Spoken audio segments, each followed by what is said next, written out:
IVM.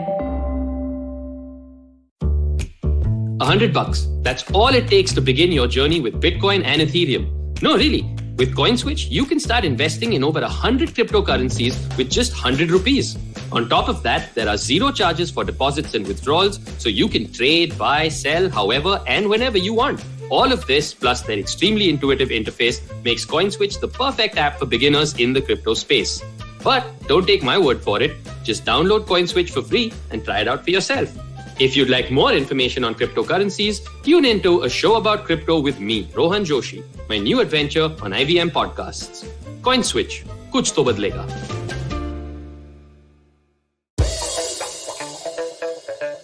Here's your smart fact of the day. Every year, image library Shutterstock launches its color trends report, identifying the most popular colors of the moment based on downloads from its service across the year. This year, it has kind of upped the ante. So, according to this year's report, Shutterstock has identified the highest performing color across media generally. That is the one that leads to the greatest click-through rates and conversions in marketing and advertising campaigns. Do you know what that color is? The winner is green. Well, maybe green won't be the winning color the next time round, but this year, certainly it is green. And do you know which ones are the colors that are going to win in 2022? Well, apparently it is, number one is calming coral, which is a kind of a fading peach sort of color. The second is velvet violet, sort of a purple with pink undertones. And the third is Pacific pink. A lot of pink happening in 2022. Welcome to Smarter with Sid, wherein we are not talking about colors, but we are talking about sharing of facts as a potential way in which we can build trust in trusting new ideas for any member stuck in the past. I'd love to thank Avinash Priya, somebody who I connect very frequently on Instagram to show me the way as far as colors are concerned and the impact of colors.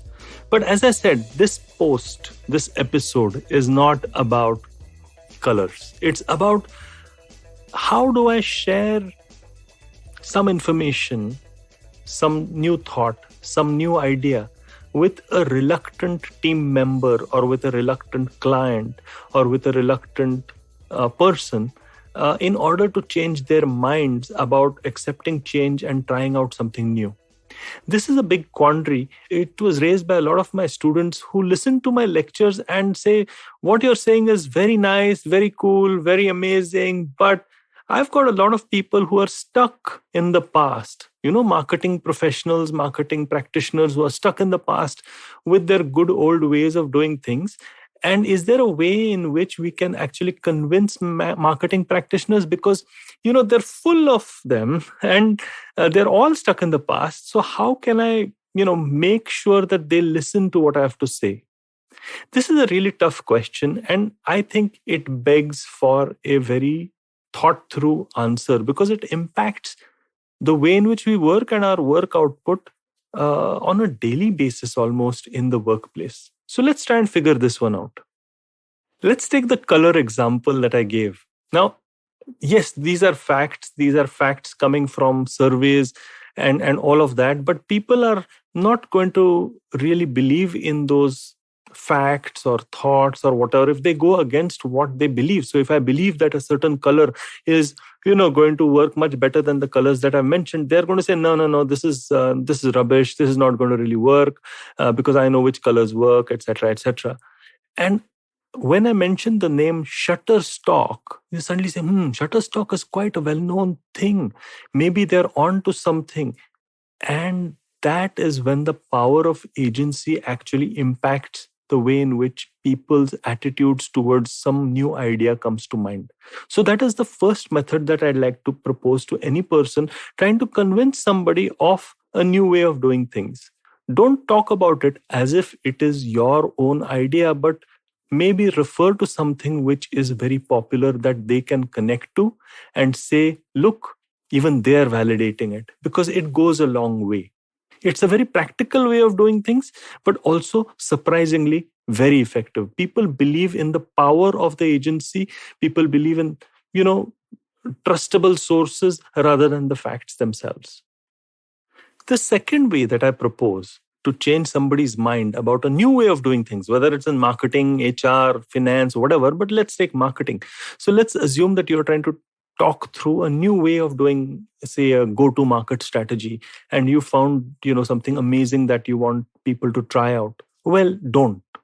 I would say try and prove it on your own project first. Try and prove things in a small way first. Try and figure things whether they're working out in the context that is your office, your client, your thing, and do it in a below the radar kind of way rather than advertise it. And surprise, surprise, when those results come through, people will ask you about, hey, how did you achieve these results? And that's when you maybe slip in the new theory or the new framework or the new concept that you've tried out when you're executing your own project. Because people believe people who have skin in the game rather than theorize in ivory towers. So it's quite likely that people, A, believe trustable sources, which was the first way in which, you can change somebody's mind. The second is when you've got skin in the game and you've tried it out yourself and you've proven results, that's when they'll be really interested in knowing, can I use this for my project? The third and the final way in which I'd like to propose a different method or an approach towards changing somebody's mind is not to try and change everybody's mind at the same time, because a lot of people are at different places of trust in their own minds when it comes to you, when it comes to your work, when it comes to your ideas, when it comes to theories in general and the world in general. So why are we trying to boil the ocean? The best way is to look at people who are keen to look at new ideas, who are perhaps keen to look at new ideas and are also opinion leaders in their own way.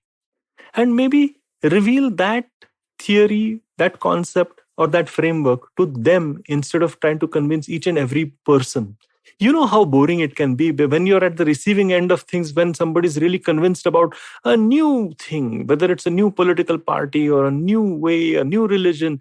It just sounds kind of strident and sometimes very desperate. You don't want to appear like that person. What you want to do is talk quietly, talk gently to opinion leaders and say, hey, what do you think of this? This seems interesting.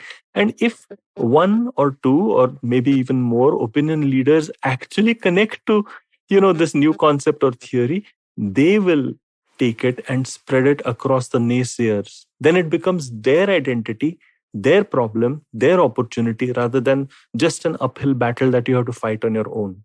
So I would say these three ways are the ones which I think are the best towards building some kind of trust in a new idea that you're trying to get across to people within your team or across teams or within an organization or within, your network, your social network, whether it's LinkedIn or Facebook or Instagram, whatever it may be. I'm not sure whether this is the end of it. Maybe there might be some other ways that you think trust can be built in a new idea, but I'm sure that it's a problem that we all need to crack in the year that's coming ahead, which is 2022. And I thought it might be a great way in which we can build a forum of, building trust in new ideas, trying new things, trying new inventions, trying new discoveries, because I think that this new year should be full of it. And I feel that maybe that is something that can prove the fodder for my 200th episode across 2 years that is going to come up as the next episode. And I thought I'll just share this one with you as a precursor to that one. And I'll share some new thoughts about, the way in which I'm thinking on my 200th episode. I hope you liked this particular episode of Smarter with Sid. The idea is to get 1% smarter. The idea is to make sure that we all make each other smarter through the sharing of these thoughts and concepts and ideas. Do write back to me on Instagram or on LinkedIn, where I'm known as the Traveling Professor.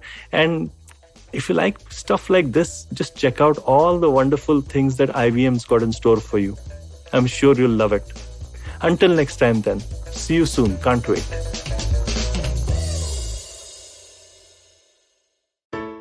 Hey everybody, it's been another great week on the IVM Podcast Network. On Wars and Warriors, Air Vice Marshal Arjun Subramanian takes listeners on a trip with the race to Dhaka and some of the most crucial moments from the Lightning campaign of Bangladesh. On Think Fast, Varun and Suchita drop some hot takes on NFTs, music, and the rise of social commerce. On Ikaduka Economy, Abhinav Trivedi and Dr. Bharat Junjunwala, author and ex-professor IIM Bangalore, discuss war and its effects on our daily lives. On Shunya One, we spoke to Alok Goyal. He's a partner at Stellaris Venture Partners. We discuss why SaaS works well for India. And on All Things Policy, the Takshashila folk discuss Australia's anti-trolling bill aimed at making social media platforms safer, but perhaps a little less private. Do follow us on social media. We're IVM Podcast on Twitter, Facebook, Instagram, and LinkedIn. And also do check out our YouTube channels. We have a number of them. You can get them on ivmpodcast.com/YouTube. And remember, if you're enjoying this show, or any of our other shows for that matter, please do tell a friend. It really does help us spread the word. And finally, we'd like to thank our sponsors for the network this week, Cred, Bank of Baroda, CoinSwitch, Kuber, Intel, and Oxfam India. Thank you so much for making this possible.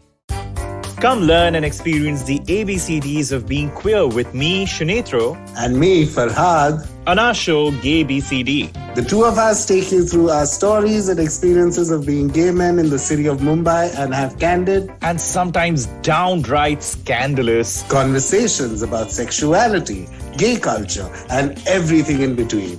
Catch new episodes of Gay BCD every Tuesday on the IVM Podcast website, app, or wherever you get all your podcasts from.